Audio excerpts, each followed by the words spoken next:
And it is the 50th anniversary of the Northwest 200. And as Trevor Steele's van rolls into the paddock, he is followed by Hector Neal and Tony Rutter. Then the local hero, Joey Dunlop, arrives. Next in is English star Steve Parish, who is driven over from Steeple Morden, followed by a van belonging to New Zealand rider Dennis Ireland. As the vehicles enter the paddock in pleasant weather conditions, no one can guess the dramas that are about to unfold. As always, there is a big crowd of loyal fans around Joey's van.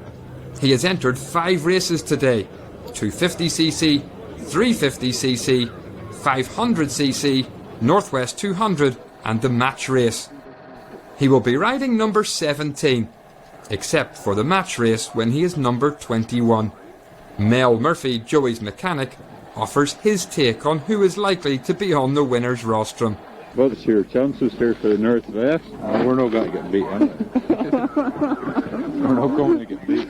What do you think of this man has, and what's your chances of getting? Oh, I think he'll be good in the big race, but I want to say about the wee. Yeah. You think Joey's a good chance in the wheel? Oh, especially the 250. Yeah.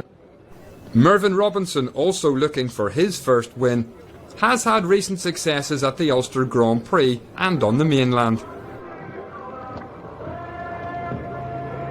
Ray McCulloch is asked to pick the likely winner of today. Any opposition to you? Oh, I'd say Tony Rutter should win a race here. Like, Tony Rutter's a really good rider, but I'd say the man that'll do really well here is Joey Dunlop. I'd say Joey should win 1 or 2 races here with a bit of luck. Well,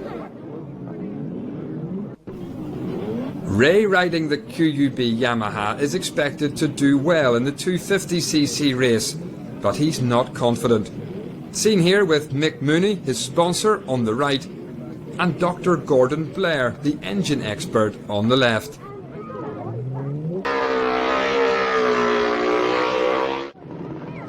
Final preparations are made before racing gets underway.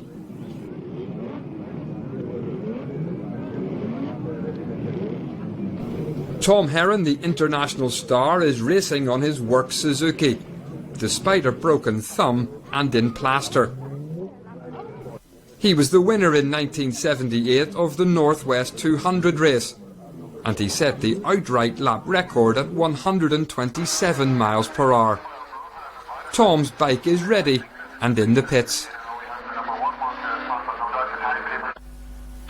while Joey strolls onto the grid. Mel, his mechanic, brings out his bike.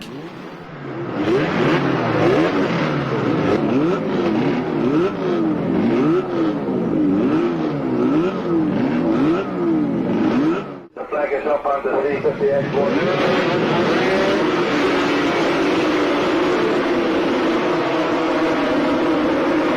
They are off in the 350cc race with that glorious 2-stroke sound and the exhaust smoke.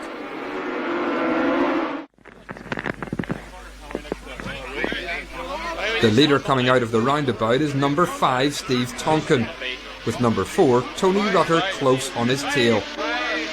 Joey, number 17, is lying 6th.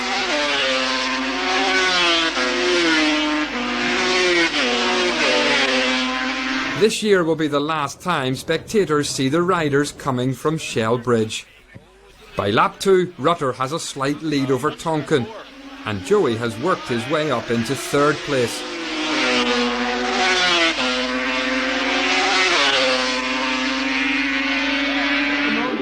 Now that Joey's race is over, Tony Rutter is a particularly popular winner with the spectators. By the last lap, the order is Rutter, Tonkin and Huxley, and that's how they finish.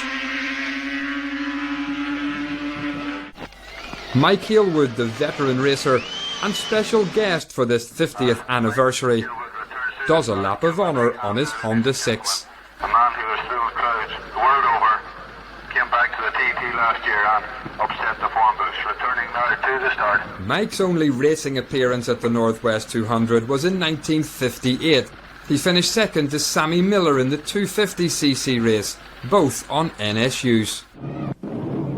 These girls seem to have lost interest in racing, but the boys are more anxious to see the next race, which is the Morgan's International Match Race between Tom Heron's team and Tony Rutter's team.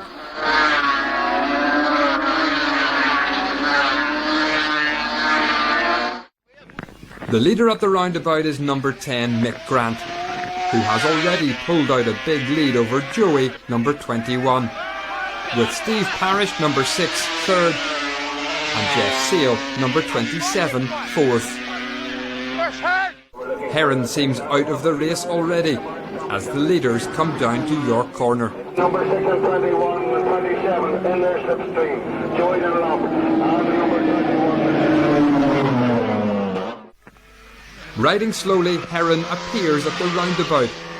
He has seen the huge crash involving Frank Kennedy and decides to retire.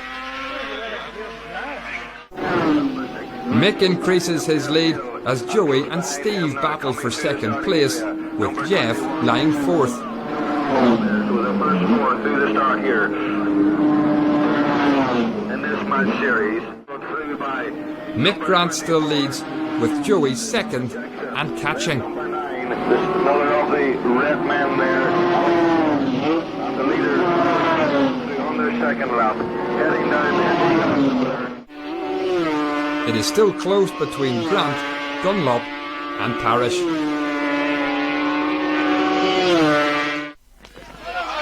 By the last lap, Joey leads, and the crowds love it.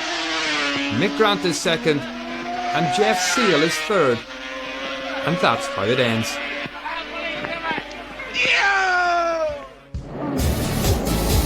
On the rostrum, Joey is presented with the winner's silver plate.